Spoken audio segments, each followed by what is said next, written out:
So what we're going to do now is, get into Revelation 21 and 22. So, when you're, I'm open up my Bible right here. When you're in Revelation 20, we talked about in the last time the millennial kingdom reign. And then, in verses 7 to 10, we talked about Satan was released and then thrown into the lake of fire. And then there ends up being a great white throne judgment, which I think is of unbelievers, in verses 11 to 15. And then when you get to Revelation, 21, 1 through 22, 5, that's where you get this discussion of a new heaven and a new earth. And we do think because of the, in the text, there's a series starting in chapter 19 of these series of "and I saw" statements. We do think that there is a progression of events that's being discussed. So in Revelation 21:1 says, "Then I saw a new heaven and a new earth, for the first heaven and the first earth passed away, and there was no longer any sea. I saw the holy city, New Jerusalem, coming down out of heaven from God, made ready as a bride adorned for her husband." So, it does seem like the emphasis when you get to Revelation 21:1, there's discussion of a new heaven and a new earth, and then there ends up being discussion of the holy city, the New Jerusalem, which gets more detail when you get to verse 10 concerning the New Jerusalem. But it ends up being 21:1 through 22:5, where you get a specific discussion of this eternal state period, where it does seem to follow the millennial kingdom. So, all right, let's do this. I guess we'll follow what we have up here. Thanks to whoever put this together. So, last message was about the millennial kingdom. Now we're talking about, sometimes you'll hear me refer to it as eternal state, sometimes refer to it as the eternal kingdom. And really what we're doing here is a survey. I mean, this is a lot of material here. I think there's some things about this section that are fairly easy to grasp, and then there are other things that are harder. So there's some elements that are mysterious in the sense it's hard to know exactly what's going on. And obviously, when you get to this level, you're really dealing with the eternal state. There's a little over a chapter devoted to this, but this ends up being the final state. And I think what we're doing, I think we're given glimpses of what it's like. I don't think anyone has a perfect understanding of what's going to be taking place. There are some things that are easy to understand, other things that are harder. I almost liken it to looking through a keyhole into a room. Like you get basic things and outlines and you see some major things, but you don't necessarily the detail of everything. Might even be like looking in a keyhole into a house, sort of thing, where you're seeing some things, but you're not necessarily seeing everything. So, I think oftentimes when it comes to this section of Scripture, I think oftentimes it's been ignored. I'm just talking like generally in church history. Oftentimes, Book of Revelation has been ignored. When it comes to the eternal state, I think oftentimes people view eternity from such a spiritual vision model perspective that there's almost kind of heaven's just going to be so beyond what we can think, let's not even try to think about it. So trying to think about eternity might be hard for some. So all that to say is we're going to go pretty fast. We're trying to catch some highlights. When there ends up being certain things that are harder than others, I'll let you know. I don't have the perfect answers to everything, but I think there's some things we can know. So we'll start out by saying with the eternal state, we come to the final destination, the eternal home of the saved with their God on a new earth. Unlike the present age and the millennial phase of the kingdom, this part of the kingdom program lasts forever. Remember, the millennium's for 1,000 years, but this goes on forever and ever. We are told in 2 Peter 3:13, but according to his promise, we are looking for new heavens and a new earth in which righteousness dwells. So that's ultimately what we're looking for. And when Peter's talking about the ultimate hope for the person, he mentions new heavens and a new earth. So the earth is related to our hope. I probably should have just emphasized too, when he says in which righteousness dwells, it's obviously a spiritual characteristic of this time. In the world that we live in, it's hard to believe there's going to come a time where righteousness is the norm. Righteousness prevails. So we don't want to lose that little nugget of information. I do think that when it comes to looking at the issue of the eternal state of Revelation 21 and 22, there's 3 mistakes to avoid. One would be avoiding this topic or giving it too little attention, which usually is the case. Or over speculating or drawing conclusions that are not accurate. I suppose it's possible to over infer and see things that are not there. I've had to learn that sometimes when it comes to these sorts of matters, you do your best to interpret and then understand the significance of it, but sometimes it just becomes hard to know exactly what's going on. So I do think most of the time, though, people have avoided a topic of it. And then number 3, another thing we would want to avoid is looking at this topic with spiritual vision model glasses, thinking God's purposes are only spiritual and not material in any sense. There are some, this is one view I totally disagree with. There are some people who believe that Revelation 21 and 22 is not even talking about the future. It's figurative language for your salvation that you currently have. I just think that's a horrible view. Like I don't think that's what's going on here. As you can tell from the handout, this connections between creation and new creation, there's a lot of parallels with the original creation. So there's a lot of things, heavens and earth, various things that are going on here that are very similar, tree of life and river and all kinds of things that are going on here where, it seems to me like in Genesis 1 to 2, creation, God's creation and what that involves. And then the end of the story with there's new heavens and new earth, and there's all kinds of, things involving creation at that time. So I think it is describing creational sort of things, not just spiritual salvation. So we do want to have a proper balance, seriously examine passages related to the eternal state, draw sound conclusions, yet understand where things are harder.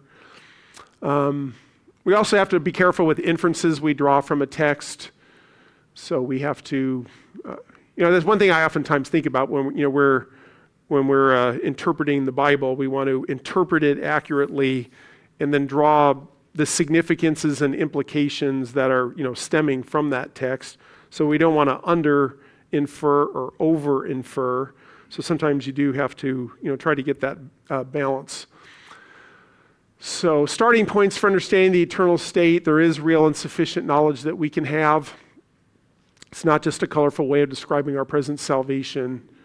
We do believe that the eternal state follows the millennial kingdom. There are some really good people who believe that Revelation 21 and 22 is really describing the millennium.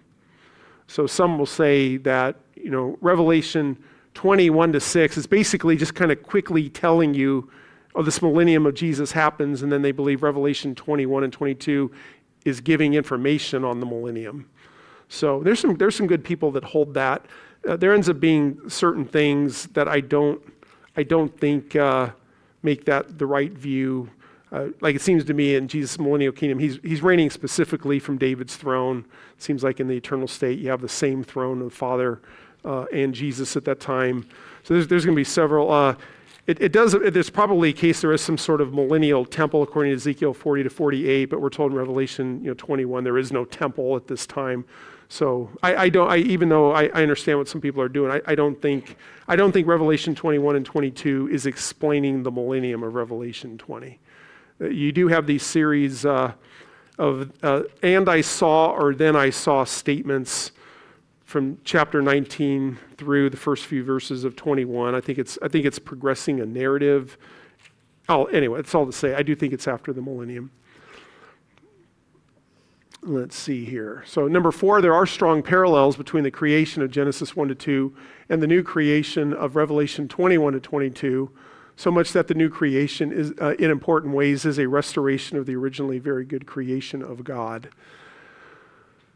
We did mention this. I'm not going to read all this that's on here, but remember when we looked at 1 Corinthians 15, 23 24 and then 28, where it said, once Jesus has successfully completed this reign, he hands the kingdom over to the God and Father.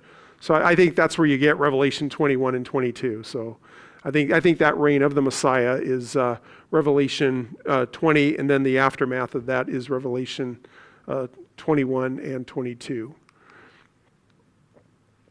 So what do we know about the eternal state from Revelation 21 and 22? I'm calling it Revelation 21 and 22, but it obviously ends at 22:5, verse 5 in chapter 22. So we do know there is a coming new heaven and new earth that will be the home of the people of God. So in Revelation 21:1, then I saw a new heaven and a new earth, for the first heaven and the first earth passed away. There's no longer any sea. But anyway, when you get that language there of a new heaven and a new earth, obviously there's clear parallels to the Genesis 1:1. In the beginning, God created the heavens and the earth. Now we're saying I saw a new heaven and a new earth. So there is a coming new heaven, new earth. Now, sometimes when you get into discussion of heaven, it can be a little bit tricky, because in the Bible there appears to be three understandings of heaven. So there's a sense sometimes where heaven just kind of refers to our atmosphere. And then obviously there's the cosmic bodies, the heavens, sun, moon, stars, planets, that kind of stuff. And then third heaven, referring to like the dwelling place of God, like in another dimension sort of thing. So I definitely think this is including the issue of the earth and our atmosphere, and perhaps implications for cosmic bodies as well.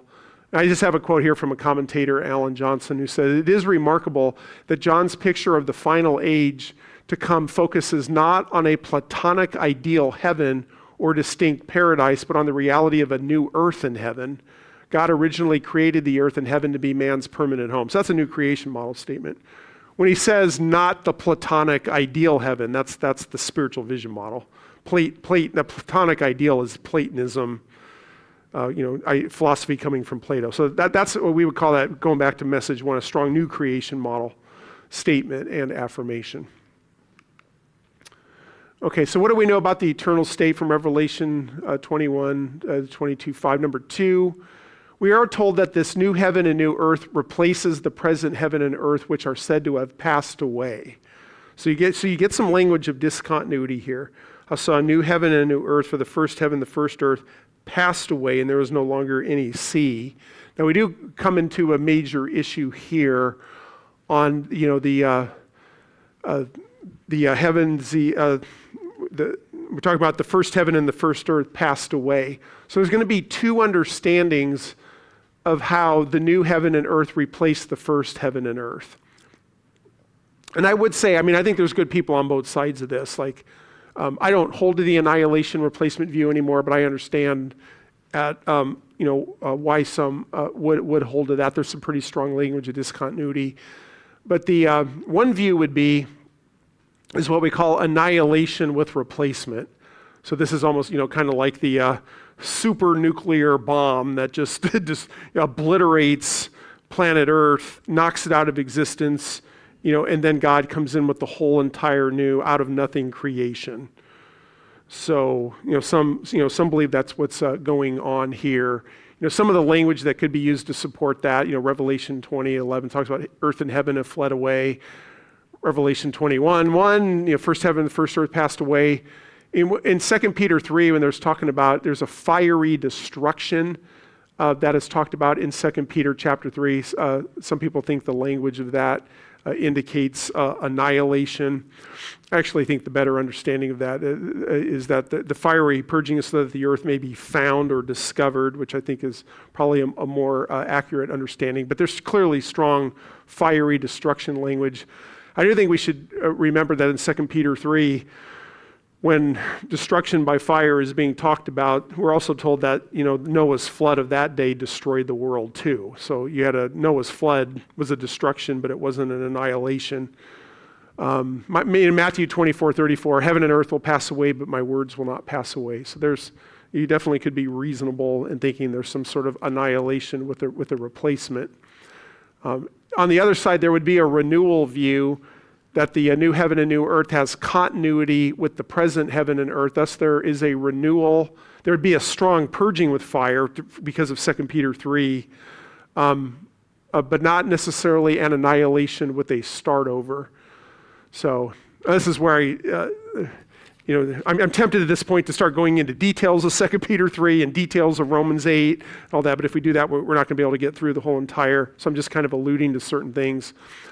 But one of the reasons why I believe that there's going to be a renewal is, Paul in Romans 8, 19 to 22, says that the creation that has suffered from the fall is groaning now, but it's looking forward to being delivered. And it's in connection with believers being glorified. So Paul talks about that it's been, subjected to its current condition, but it's in hope. So it even seems like in Romans 8, 19 and 22, as Paul talks about the creation, that includes even like the inanimate creation, like the earth and, and its creatures, including inanimate creation. So like it seems to me in Romans 8, and because of other texts, that it seems like creation follows the state of man. Like what happened, before Genesis 3, creation was doing pretty well. What happens when the fall occurs in Genesis 3? Cursed is the ground. So, and then in Romans 8, Paul's saying, hey, the creation is longing to be delivered, and it's in hope that it has its expectation, and it's linked with our being glorified.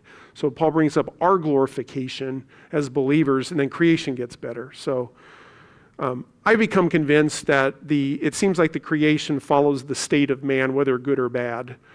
So I'm not seeing a scenario where we end up being restored and yet the earth and everything we've been associated with gets knocked out of existence. That doesn't seem to be the case to me. And then as we've talked about before, there are a lot of words like the regeneration in Matthew 19:28. Like I said, that Greek word palingenesia is like Genesis again, like it's a renewal. The reconciliation of all things, which if you read Colossians 1:15 to 20, it's talking about everything that's been created. There's a reconciliation of all things. I can't remember, maybe it's coming on another slide, but Acts 3:21 talks about the restoration of all things of which the prophets spoke. So there's a lot of this language of taking something that's been marred and making it like new. So it seems like to me there's a lot more language of regeneration, restoration, reconciliation than there is. I'm just going to totally, discard this whole entire and then just do a whole new one, sort of thing. So anyway, that would be the view that I would hold to. Now, those who do believe that the earth would be knocked out of existence with the new start over, a lot of them believe that would be a tangible start over. So we're not calling them full spiritual vision model. There's a pretty big difference between like Thomas Aquinas, who's like, we don't have anything to do with the earth, and then somebody who thinks, well, this earth's going to be knocked out of existence, but God's going to make a whole new one, and then you're going to live on a real planet. That's a lot better than the Aquinas view. But I'm more of a renewal, restoration guy. Some have argued. Some people, I actually like this argument. Some people don't, but some have pointed out that if it ends up being the case that this world gets knocked out of existence, there's a sense in which it's, Satan and deception and all that was involved with the marring of it, and it feels like God has to kind of start over with an entirely new one. With this, if the renewal view is right, God wins over all of creation. He fixes it. He restores it. So anyway, I know it's a little bit of kind of an emotional argument. Number 3, okay, here's another thing that we're told is. Now, to me, there's 2 things that are particularly harder to understand for me, and this would be one of them, where we're told that for the first heaven and the first earth passed away, and there was no longer any sea. Now, that's a very interesting statement because seas are a big part of the original creation. So in Genesis 1, you have you have seas and then aquatic creatures that are very much a part of creation. So again, if this is, if there's no longer any sea, it might be the case there's no longer any aquatic creatures. So anyway, so when it comes to the different views of no sea, some people say, well, the sea is just figurative and represents chaos. So, seas in the biblical world were scary, and people get shipwrecked and they die, and they're just scary sorts of things. So some people think no longer any sea means there's no longer any turmoil or chaos. And if that were the case, then you could still have literal seas, because supposedly this would just be a figurative statement of there's no turmoil. I'm not a big fan of that, just because if I'm going to take the sea figuratively, then I got to start taking earth and heaven figuratively. And I just don't think that's a good option. Seems like Genesis 1 is really real with creation. Seems like we're talking about creation, sort of, real things here. Then another view, some believe there will be no bodies of water or aquatic life on the new earth. And, some would say that's just the condition, that, perhaps there's going to be so many people on the earth that God's got to remove the oceans to, fit everybody that's going to be on it. Another view would be what you would have is the presence of these saltwater seas and oceans that separate men now will be removed. But this does not mean the total removal of bodies of water such as large lakes, rivers, etc. Nor does it mean there's no aquatic life will be on the new earth.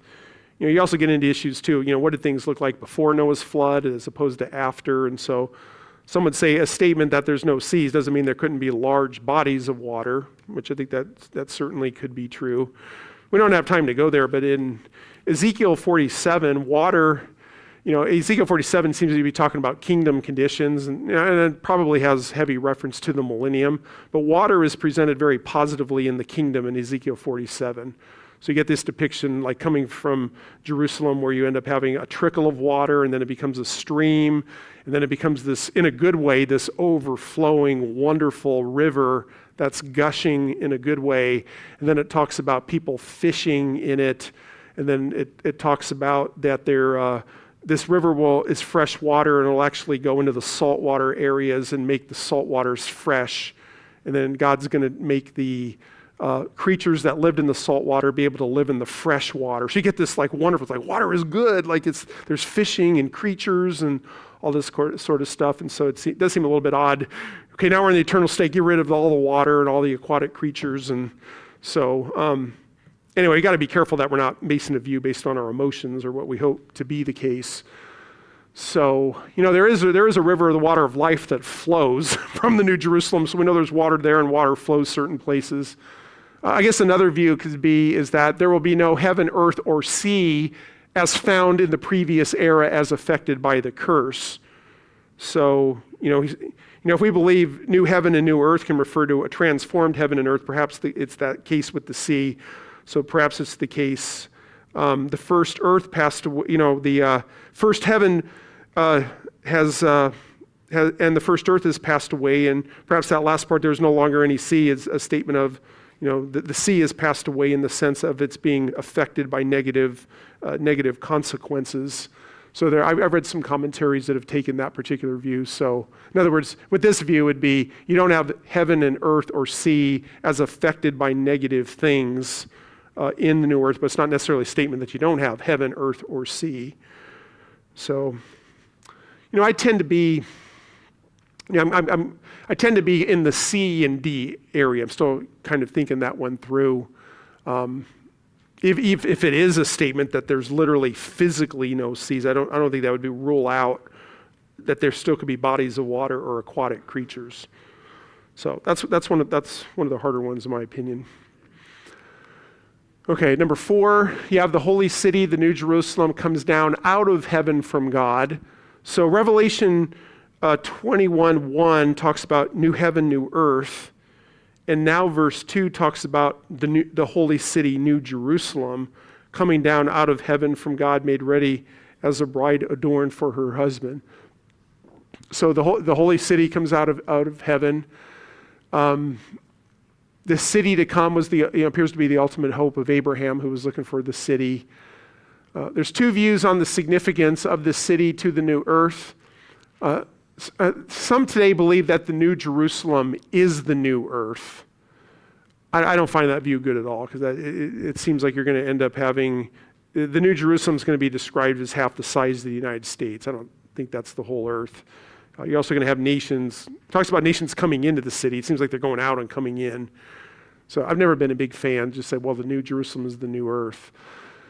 I do think the better view is the New Jerusalem is the capital city of and resides upon the new earth. So it's the capital city. The presence of gates and nations who bring their glory into the city indicate that there is activity outside the New Jerusalem.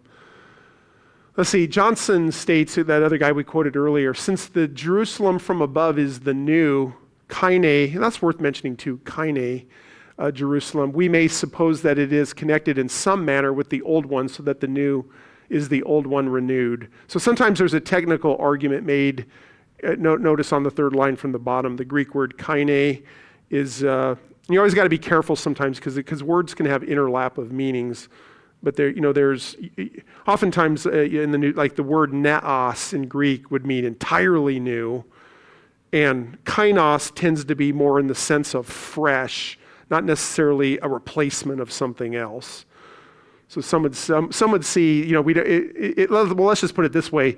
If the word for New Jerusalem was the neos Jerusalem, that'd be more evidence for something that's totally different and unrelated to the, and actually the same with the earth. Because remember, you're dealing with new heavens, new earth.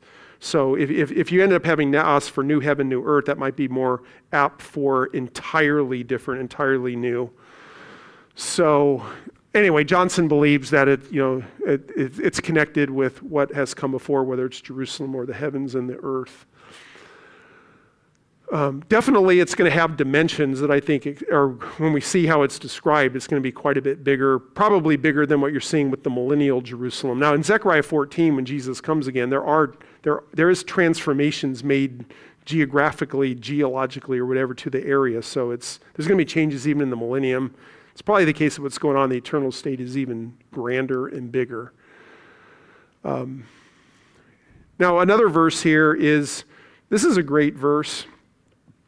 I think this really gets at the heart of what makes this new heaven, new earth, new Jerusalem so great. We're told in verse 3, I heard a loud voice from the throne saying, behold, the tabernacle of God is among men, and he will dwell among them, and they shall be his people, and God himself will be among them. So that's really getting into relationship. So the tabernacle of God is among men. God's presence is among men. He will dwell among them. They shall be his people. God himself will be among them. As the rest of this plays out, particularly when you get discussion of the throne of God and of the Lamb, it's obviously hard when you're getting metaphysically into God the Father. It's a little bit easier with Jesus because we know the physical body aspect of it. But it seems like at this point you're getting the most presence of God ever in history. Remember, it seems like in the, some have pointed out that when you move throughout history, there's kind of an escalation in God's presence. God was walking with Adam before the fall in the garden, and then Adam's expelled from the garden. And so when you look at it in history, in the Old Testament, sometimes you'd have theophanies where God appears to appear, and then you'll end up having the Shekinah glory, in the tabernacle and in the temple, but it's very restricted to who can get near it. But anyway, God's presence is in the tabernacle and the temple.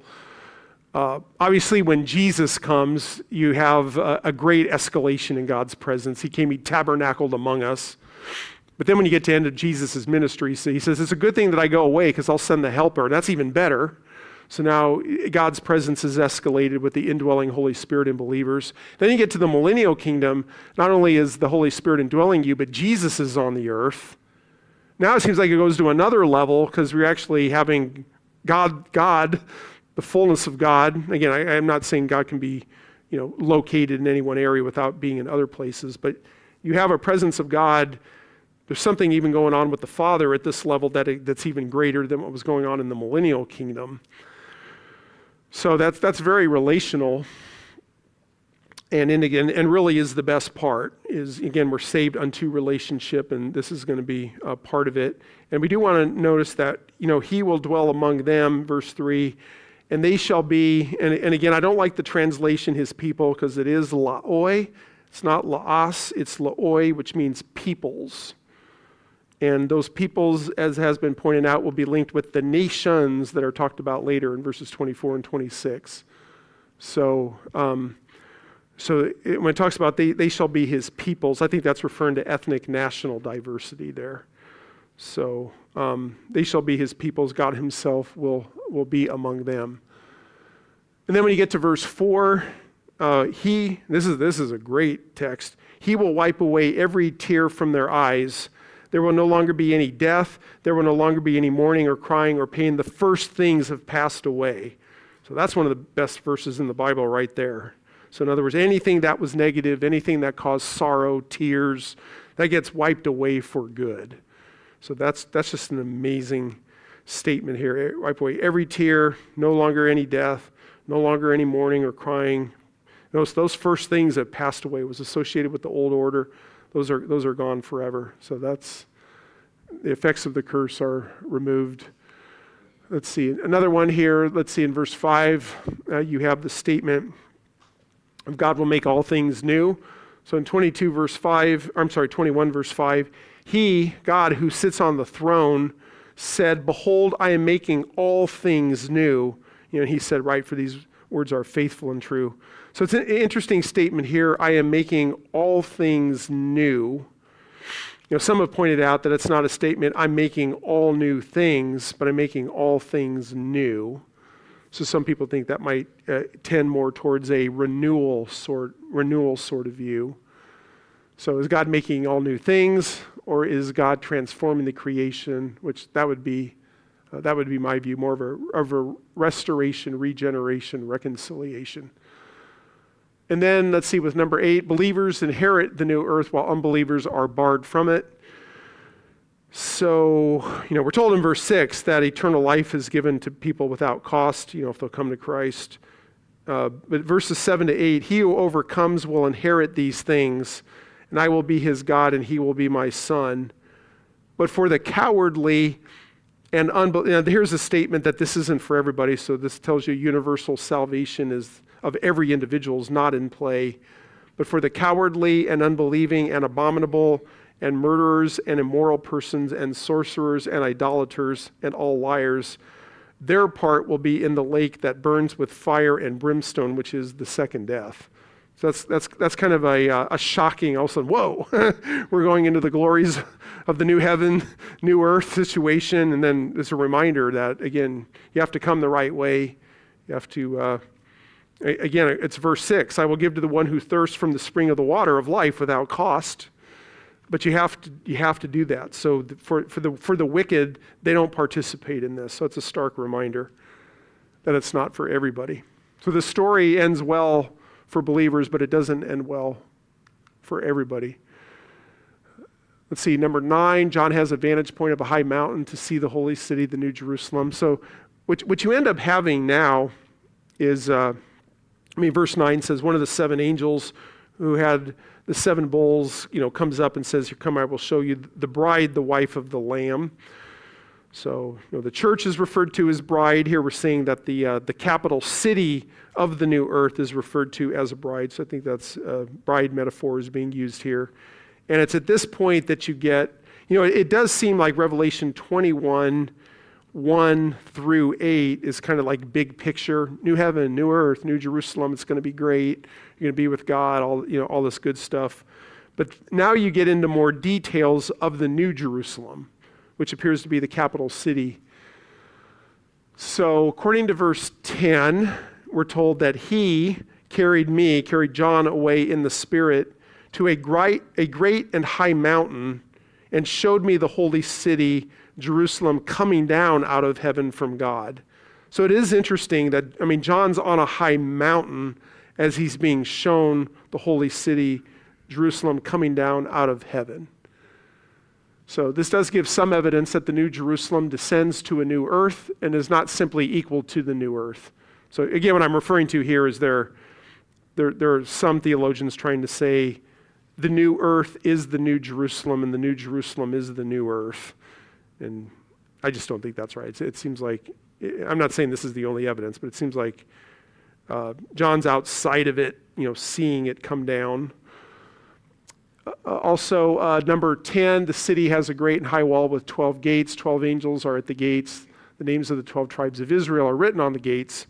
So in verse 12, but by the way, we should have mentioned in verse 11 that when the holy city comes down, verse 11 says, it has the glory of God, and her brilliance was like, so you get simile there, like a very costly stone, as a stone of crystal clear jasper. So you're going to get precious stones that are linked with the city. It's part of the description of it. So in verse 12, we're told that the city had a great and high wall. So it has a wall, it's great and high. It has 12 gates, and at the gates 12 angels, and names were written on them, which are the names of the 12 tribes of the sons of Israel. So the 12, Israel's, is linked with this. You get some more specifics in verse 13. Let me see if I mentioned this here.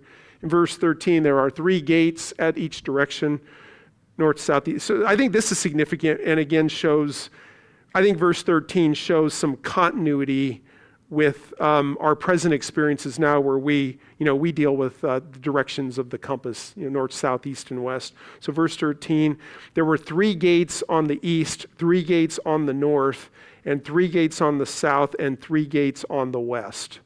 So that seems to be an acknowledgement of direction. Let's see, when it comes to verse 14, the wall of the city has 12 foundation stones, and then you have the 12 apostles. And the wall of the city had 12 foundation stones, and on them were the 12 names of the 12 apostles of the Lamb. Again, mentioned earlier, you had the 24 people who were mentioned in Revelation 4 and 5, who were before the throne.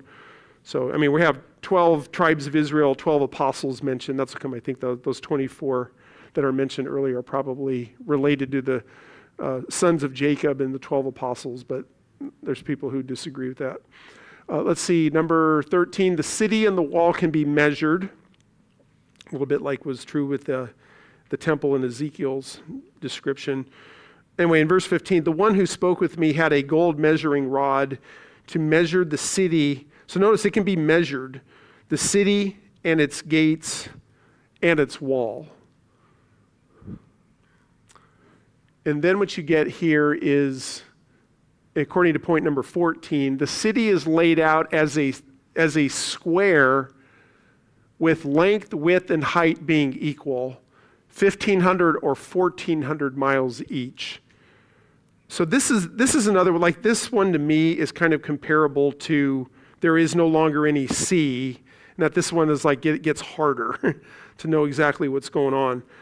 So in verse 16, the city is laid out as a square. So that seems to be the primary way that it's stated. It seems to be it's laid out as a square, which obviously emphasizes length and width. So we're told, and its length is as great as the width. So it's equal. That's why it's a square. And he measured the city with the rod, 1,500 miles or 1,400. And then it says its length and width and height are equal. Now you're getting height thrown in there. Now, when you're just sticking with 14, either 15 or 1,400 miles with length and width, that's huge, but it's somewhat someone says basically half the United States. Like just from a subjective, finite perspective, like that seems fairly understandable. Like, somebody would say, well, the New Jerusalem on the restored earth is going to be half the size of the United States in length and width. It's like, I get that. That's huge, but I get that. When you start throwing in, though, when you get to the height, he measured the city with the rod, 1,500 miles, its length and width, and then you get, and height are equal. Now you're getting really, really high. That's astronomically high when you go, 14 or 1,500 miles up. So some have speculated if it's going up like that, then it must be like a super huge skyscraper. And and obviously, like if you have something going up that high, that's a skyscraper. That seems to be very, very much different than anything we've ever seen or to imagine. And sometimes you get people, they'll say, well, just think of how many stories that is. And, and therefore, based on that, some would say that that this is shaped like a pyramid. or almost like a super high skyscraper that goes up into the sky. So whether it's like a pyramid or something that's indicating that's obviously very, very hard to fathom. And some would say, based on that, because that's so hard to fathom, some would say, well, we shouldn't take any of the rest of this. I mean, some would say, well, obviously you can't take that literally, so let's not take the rest of what's going on here literally. I definitely don't think that's the case. So let's see here. Let's see if I have any more on this here. So, so what does the shape of the New Jerusalem take? There's several different views. So something, it's like a super high pyramid. Some would say, this is a more popular view, is that it takes the shape of a cube. So something it's a pyramid, something it's like a super high cube. Some would say, the shape of the cube, the most holy place in the temple was in the shape of a cube. This would mean that the New Jerusalem would be like an encased temple or building. This includes a building reaching, obviously, astronomical miles into the air. Let's see, Randall Price says this design of connecting planes of equal size forming a cube has long been recognized as a unique cubical shape of the shape of the Holy of Holies, and in the temple in which the presence of God dwelt in the midst of Israel. If so, are there thousands of stories or levels in this city? So I probably need to move on from this. Like I said, this is probably the hardest, maybe even harder than the no C thing here, trying to think about that. So I guess the views are super high pyramid, super high cube. I do think it's interesting in verse 16, the city's laid out as a square. I'm not so sure, I guess as I'm thinking through this, I'm not necessarily so sure that a statement that this reaches up 1,400 or 1,500 miles is necessarily a statement that this is some super skyscraper. Like I don't, when I think of the New Jerusalem, I'm not necessarily, I know a lot of people do. A lot of people think like what you're seeing here sort of thing. I'm not so sure that that's the case. But anyway, that's one of the mysterious elements of it. Let's see, moving on. Let's see. So I mentioned here, the shape is that of a square. Let's see here. I guess I have more information on this. If you have 1,500 miles wide, 1,500 miles long, 1,500 miles, so wide, long, high. This means an estimated area. What is that? 2,250,000 square miles. This, Randy Alcorn notes that the size of this city would reach, I guess when you're dealing with length and width, would reach from Canada to Mexico, from the Appalachian Mountains to the California border, and it would be 40 times bigger than England. A lesser held view is that the perimeter of the city is about 1,500 miles, and since Jerusalem is laid out as a square, this means that each side of the New Jerusalem is 375 miles long. This New Jerusalem has an area, thus it would have 140,000 square miles. The size of the city would be more like a large state in the Midwestern part of the United States. County, not city of Los Angeles, has 9,800,000 people with 4,752 square miles. The New Jerusalem, according to this projection, would be about 30 times bigger than Los Angeles County as it currently exists. Anyway, that's one of the more interesting things about it. I guess I would just say, it seems like the one thing that seems fairly certain is, the emphasis is on it being a square. And we know that length and width is about half that of the United States, in which that seems to be fairly, would hold to that. Now, interestingly, when you get to verse 17, it talks about the wall is 72 yards. So, according to verse 17, he measured its wall 72 yards according to human measurements, which is also angelic measurements. Now, so when you have this here, so when it talks about the wall, so when it comes back to the wall, 72 yards. So the wall 72 yards. Now some are debating whether that's 72 yards high or 72 yards thick. But one of the things that's mentioned here, it's according to, I think this is interesting, it's according to human measurements, which are also angelic measurements, which seems like, this is going out of the way to saying this isn't just figurative, spiritualized kind of stuff. Like, no, it's like literally 72 yards, which again makes me think that what's going on in the description is more literal than figurative sort of thing. And I would say too, so when you get this, is the wall 72 yards thick and functions as the casing for the cube city, or some say a wall that is 72 yards high. It does not make sense for a city that's 1,500 miles high. So I would say, and again, I'm open to being wrong on this, but this would be one of the reasons why I don't think that the New Jerusalem is a skyscraper, an encased skyscraper that goes up 1,500 miles. If we're told the wall of the city is 72 yards, which is probably high, 72 yards high, it'd be weird to have a skyscraper going up 1,500 miles and then there ends up being a wall that's 72 yards. Like that's quite a mismatch for that sort of thing. Let's see. So we were told that these are literal measurements. Let's see. The city is made of precious materials, so you get the precious stones that are discussed here. So when you get to verses 18 to 21, the material of the wall was jasper. The city was pure gold, like clear glass. Foundation stones of the city, and basically you get the list of the stones, which are show how amazing that it is.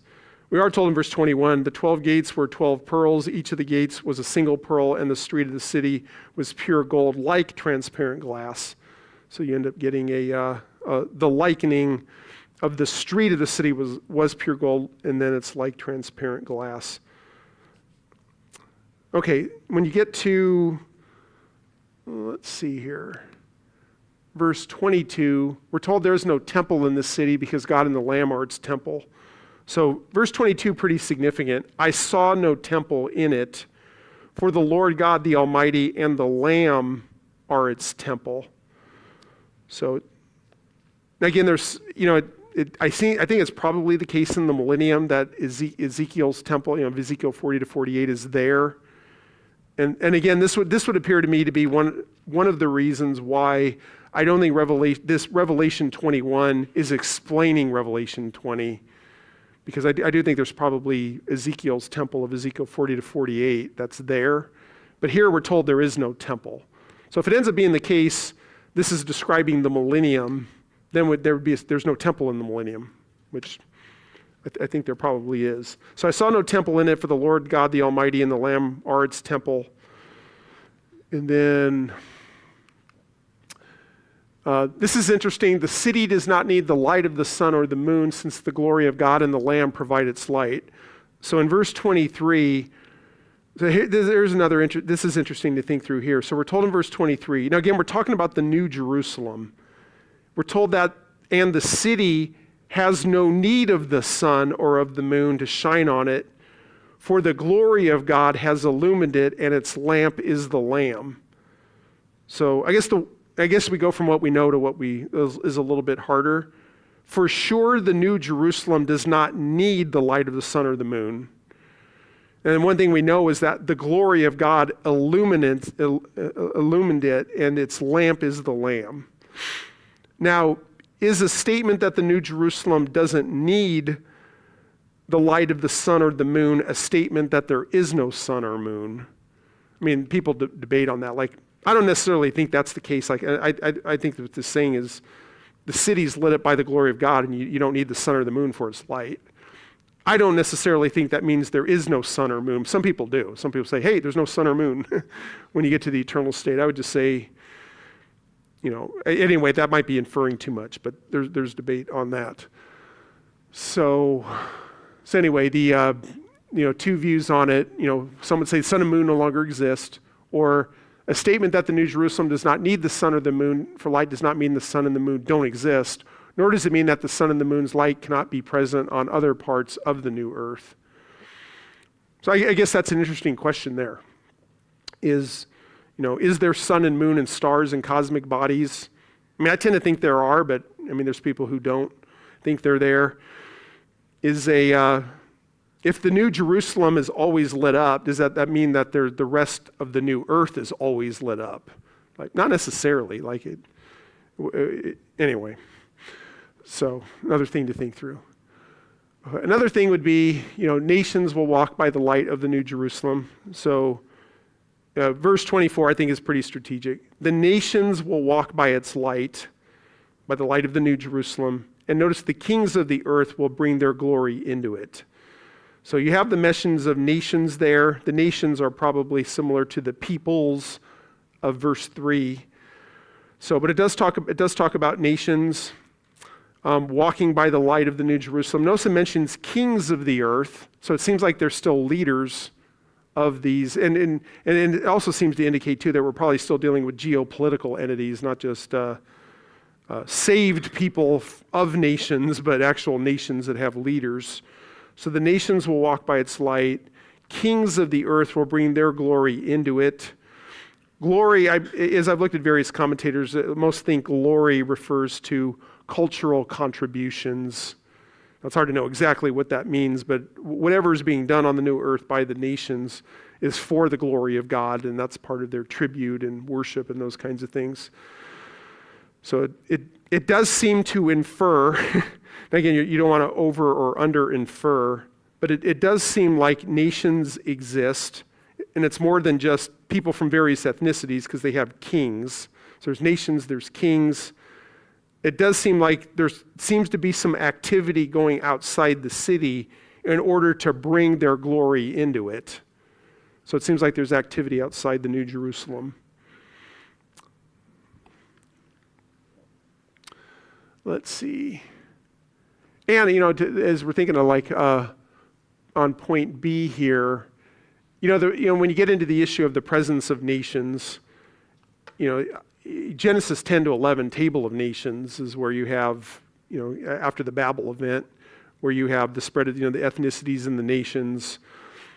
Some people think because the nations began in a fallen world that they must be done away with in the perfect state. I don't think that's the case.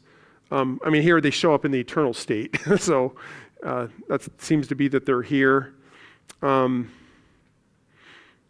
It may even be that, some think that back in Genesis when, there was the command to fill the earth, earth is big, that might even have implications for, ethnicities and nations and those kinds of things. So anyway, it seems like there's nations, kings, culture, that sort of thing.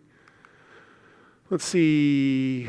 Well, in verse 25, when you come to verse 25, we're told that in the daytime, for there will be no night there, its gates will never be closed. So again, we're told that there's never night in the New Jerusalem, and we're also told its gates will never be closed. So even though it has a great wall, it's not a wall that separates. Its gates are never closed, so people can come in and out of it. Verse 26 is a lot like verse 24. They will bring the glory and the honor of the nations into it. So that's a lot like verse 24. Again, the nations are brought up again, and the glory is brought in. So, sometimes that obviously seems to emphasize the significance of nations and glory that they're bringing into it because it's brought up a second time. So it appears... I think there would be a lot of text in Isaiah 60 to 66 that would back this up as well. But it does seem like I guess when you come into the peoples of God issue, like I said, it does seem like God is glorified in unity and diversity. So there's a lot of debate, is there people of God or peoples of God? Oftentimes the idea of peoples of God is mocked. There's there's one people of God. How can you believe in there's peoples there? Actually, if you look in your concordance, there's a lot of reference to peoples. There's a lot of plural. We're into that now. Usually it's talking about nations and that kind of thing. So it seems like, now again, there is a people of God in the sense we're all saved the same way. We've talked about that before. But it does seem like the nations indicates ethnic national diversity. A little bit speculative, but it seems to me that's part of the glory of what Christ has accomplished and stuff, and bringing. We're different individuals. We're all different individuals, and yet we're all going to get along. It doesn't seem like ethnicities and nations are erased. It does seem like one of the cool things that will be true, and I would also say to a degree in the millennium as well, is we're in a fallen world. We're used to nations fighting and hating each other conquest ethic, ethnic, all the stuff that you see. So it is going to be something to see the transformation of not only individuals, but also nations. That's going to be quite something. And you got to think of what that would be like even like on a cultural level, where you have everybody within the nations and nations themselves serving the Lord, what that will look like. It's obviously imperfect examples, but I know the Olympics have gotten kind of weird in recent years or whatever, but when you think of the Olympics in their heyday, like the opening ceremonies was a really, World War III wasn't happening on the day of the opening ceremonies sort of thing. The color, the beauty, there's good-spirited battle and competition and rooting for your team, but it was all in the context of good food and good celebration and getting along and all those kinds of things. So don't quote me as saying that the new earth is like the Olympics. But anyway, I think that's going to be one of the cool things to see is like people of different ethnicities and nations and stuff that getting along, working together. Remember in Isaiah 19, Egypt and Assyria are going to build a highway together so they can worship God together.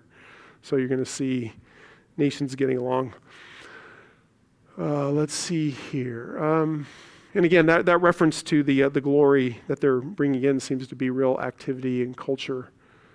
We are told in verse 27, no unbelievers or anything impure will enter the city. So in verse 27, nothing unclean, no one who practices abomination and lying shall ever come into it, but only those whose names are written in the Lamb's Book of Life. And again, it just kind of hits you again as you're soaring with the description here that you have to come the right way. It's not for everybody. It's not like those shows you watch on TV that tell you everybody's good in the end. It all works out for everybody. That's not the case. Let's see, when you come to chapter 22, verse 1, the river of the water of life flows from the throne of God and of the Lamb. So then he showed me a river of the water of life, clear as crystal, coming from the throne of God and of the Lamb. So you have a river of the water of life. So is it literal or figurative? I'm with Randy Alcorn. I think there's sometimes in the Bible where literal things can have kind of a representative sort of element to it. So I actually think it is a real river, but it also represents life. So you have a river of the water of life. So you do have water there, clear as crystal, coming from the throne of God and of the Lamb. So you have water there. It's obviously, it's a river. It's linked with water of life. Let's see, we're told in the verse 2, down the middle of the great street of the city, on each side of the river stands the tree of life. So remember the tree of life that was in the Garden of Eden, and then Adam was barred from it and they were expelled. It shows up again. So in the middle of its street on either side of the river was the tree of life bearing, so you have the tree of life. We should just stop right there for a second. So you had the tree, there was also the tree of the knowledge of good and evil. Once that was eaten, then Adam was barred from the tree of life. One of the interesting things about the tree of life is it shows up here again. It doesn't appear to show up in the millennium, but it shows up here. One of the interesting things about the tree of life is I guess we probably should read on, then we'll talk about it. So you have either side of the river was the tree of life, and notice it's bearing 12 kinds of fruit. That's pretty specific. And it's also, verse 2, yielding its fruit every month. So not only is it bearing fruit, but it's also doing it every month. So the mention of month, every month, so that would involve months, seems to indicate that kind of a time indicator. If you're talking about months, months are made of days, and it just seems to be an indicator. This would be another indicator that perhaps there's continuity of experience in this age where we deal with time and sequence and those sorts of things. If you're talking about it bearing fruit every month, that seems to indicate succession of events. Remember, one of the things of the spiritual vision model is eternity means time is no more. But here it's talking about months and sequence and those kinds of things. We're also told that the leaves of the tree were for the healing of the nations. So somehow the healing of the nations is linked with the tree of life. I don't think it's the case that nations are fighting each other and then they need to be bandaged up. But somehow this tree is linked with, I think it's the healing there is linked with the word for therapeutic. So I think it seems to be for the maintaining of harmony. Let's see here. All righty. Let's see here. Okay, let's come on to verse 3. You have mention of the curse being removed in 22:3. There will no longer be any curse, and the throne of God and of the Lamb will be in it, and with his bondservants will serve him. So you have a reference to the curse no longer being there. The throne of God and of the Lamb will be in. Now that's pretty significant. We talked about this in one of the sessions, that the emphasis is on Jesus reigning from David's throne in the millennial kingdom. But now you have the throne of God and of the Lamb will be in it. So it's a throne that belongs to God and the Lamb in the New Jerusalem. Again, it's hard to know metaphysically what that means for God the Father. My personal thoughts are, Revelation 11:15, it says Jesus will reign forever and ever. But we're also told in 1 Corinthians 15, he hands the kingdom over to God the Father. So my own personal theory is, as we talked about before, God, he rules from his universal kingdom from heaven. And then the Messiah, Jesus, is going to rule from David's throne in the millennium.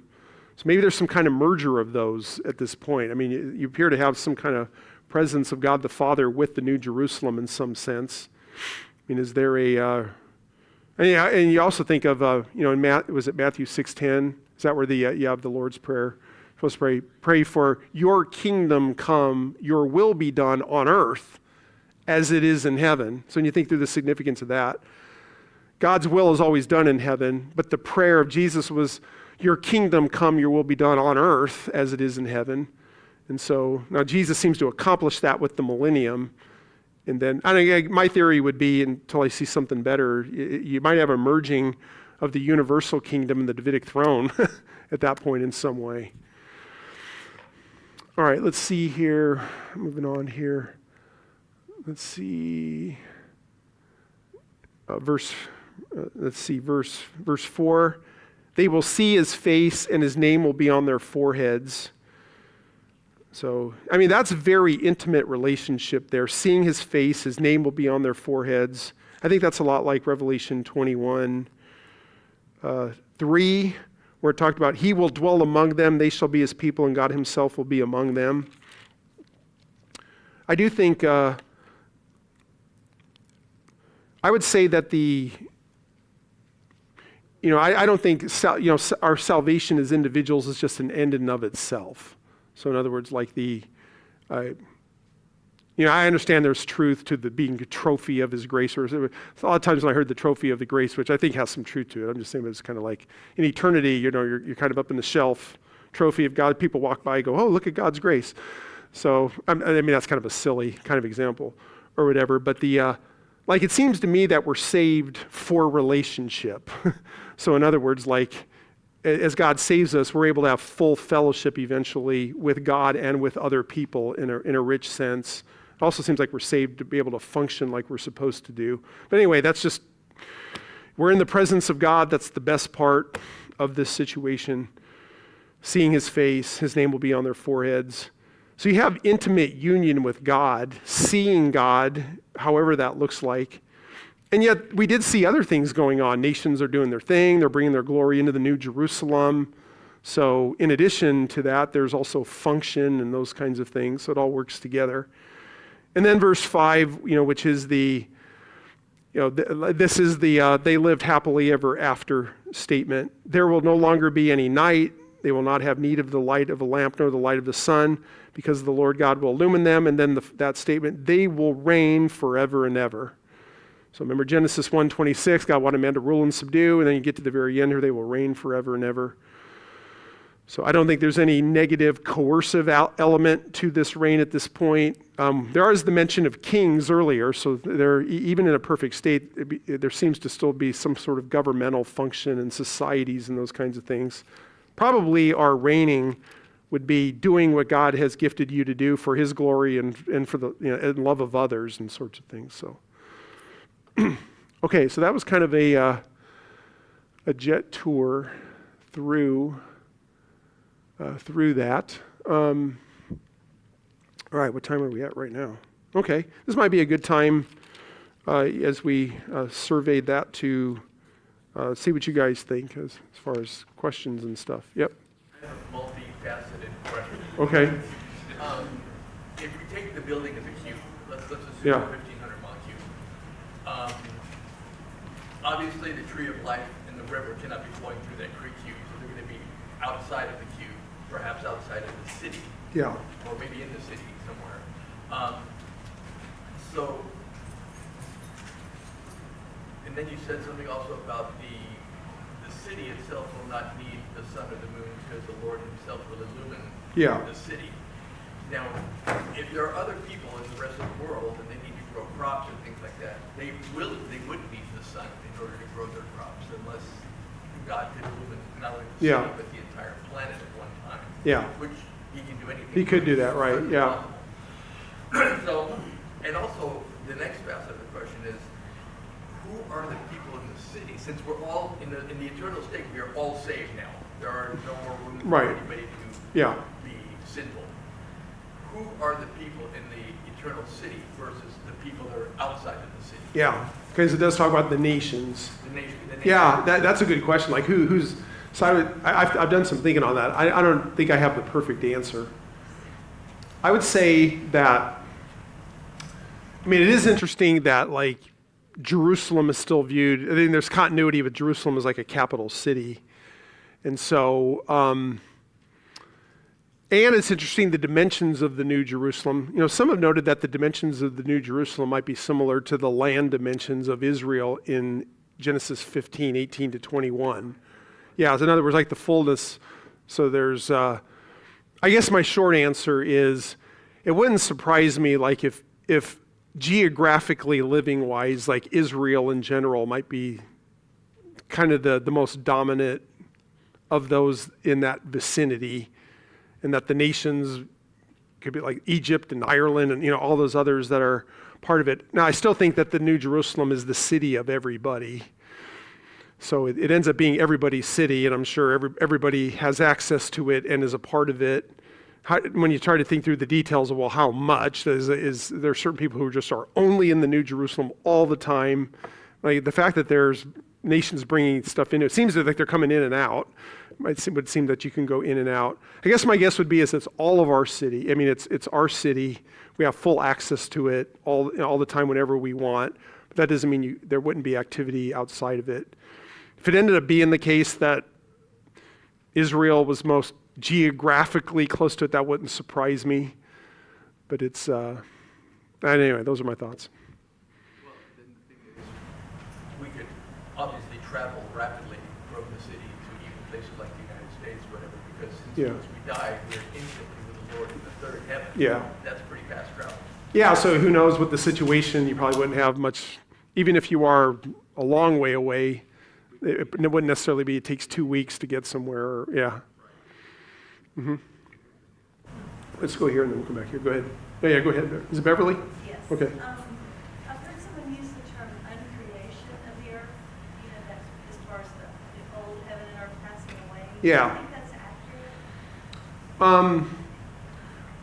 You know, with the day of the Lord, we didn't really talk about 2 Peter 3. Like, I have no problem with like Noah's flood in one sense was an uncreation, a blurring of the distinctions. 2 Peter 3, whether you take it as annihilation or purging, it's a pretty radical fire that's going on at that particular point. So I would say, you know, in the tribulation period, nature's falling apart on every level. So I think it's okay to use uncreation, but to understand that that's also leading to a restoration of creation. So it's not an uncreation unto another realm of existence, but eventually a restoration. I mean, one of the things in the day of the Lord is God's using earthquakes and cosmic signs and oceans going crazy, and those basically nature's going crazy to get people's attention and judgment. That's an uncreation. I mean, in Zechariah 14, it's like when it should be night, it's day. When it should be day, it's night. So God's disorienting with all that kind of stuff at that particular time. So yeah, if we understand the uncreation is not just a permanent thing with no restoration, you can use it. Yeah, go ahead, Dan. Extremely helpful study. Thank you very much. Especially, thank you. Especially in an age that is challenged so much by the old papist doctrines of the spiritual. Yeah, It's spiritual very vision helpful to model. call Thank back you. to the first few centuries. Now, the Revelation was originally written to 7 churches in Asia Minor. Yeah.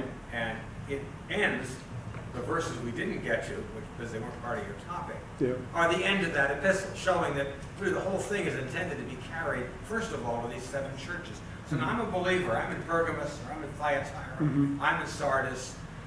It's about 90, if you go for that. Yeah, name, sure. Okay?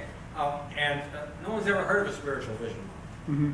So that particular value of these observations isn't really relevant to me. What lesson should I take away from this? I'm facing temptations to idolatry.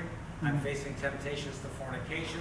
The Roman Empire is demanding my worship. And of course, we see a lot of this now in places like North Korea and mainland China. Yeah. What does this whole picture, all 4 sessions today, what message does this have to convey from that perspective? I'm getting back to, I guess, to Jeremiah's question about Yeah. conflict. Are you talking about like when you say like us or like people who lived in the first century? Or are you just talking about us in general?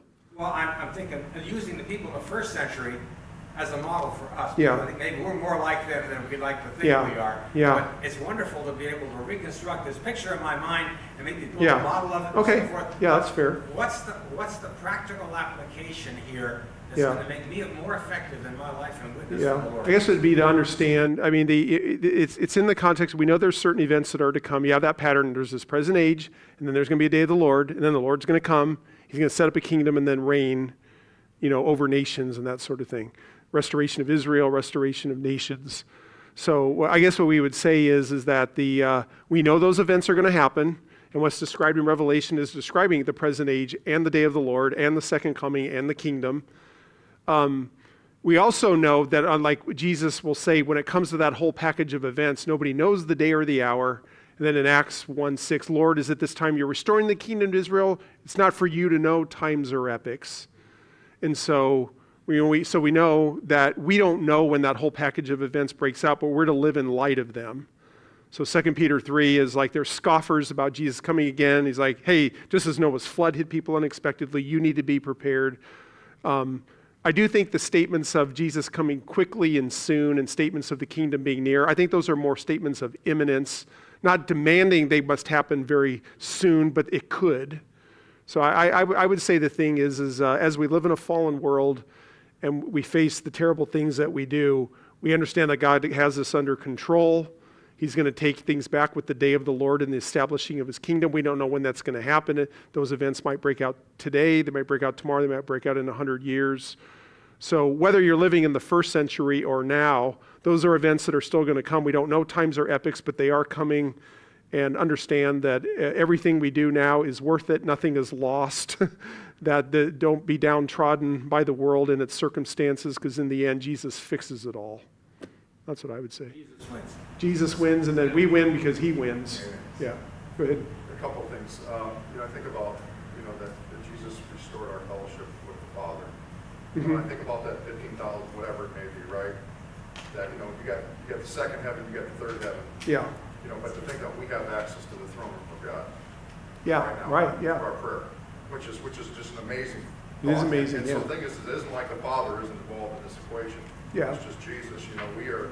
That's too wonderful to contemplate. The question I have for you is, relative to these nations coming to the holy city and celebrating the Feast of Tabernacles, Booths, Sukkot, whatever you want to call Yeah. it.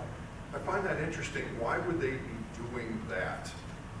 Why? And again, because that was a commemoration of Israel. Remember? Yeah, and it's weird that Egypt, like telling Egypt to keep the Feast of Booths is almost like telling England to celebrate the 4th of July. Exactly. Kind of, And I'm thinking that since Christ has come and fulfilled all this stuff, why would they come and do that? And again,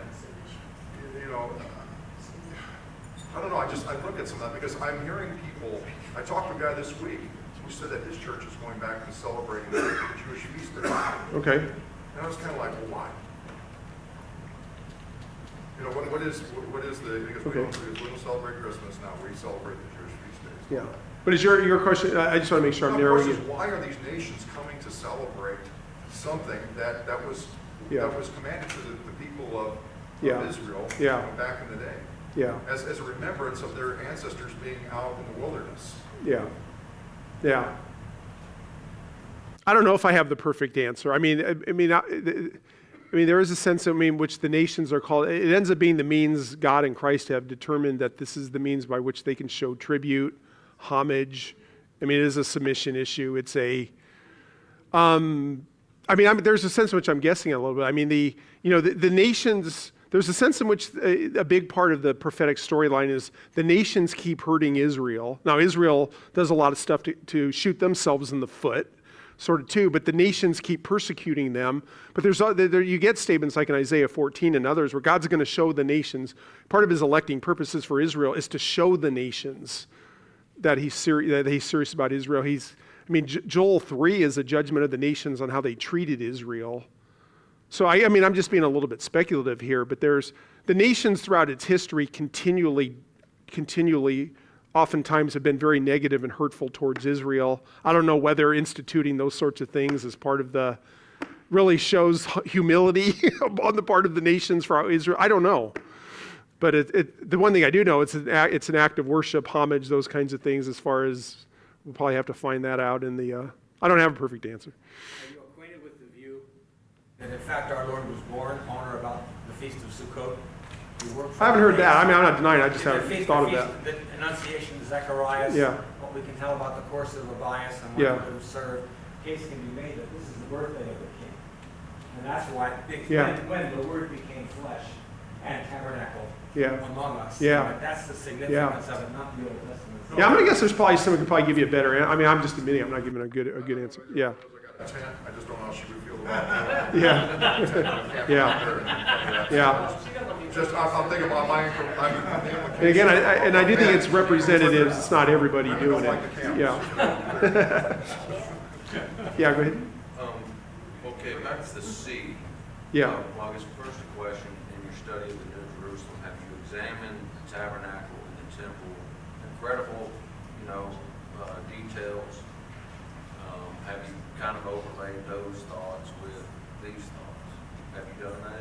Are you which temple? Are you talking about Ezekiel's temple or just? Well, Solomon's temple. Yeah. Solomon's temple, Herod's temple, and then the Ezekiel 40 to 48 temple. Yeah. Obviously, have a temple during the. Yeah. Go ahead. I want to make sure I get your question. Say it again. Well, and that's really only maybe for your benefit. Maybe you haven't, I don't know. Yeah. Maybe of no value.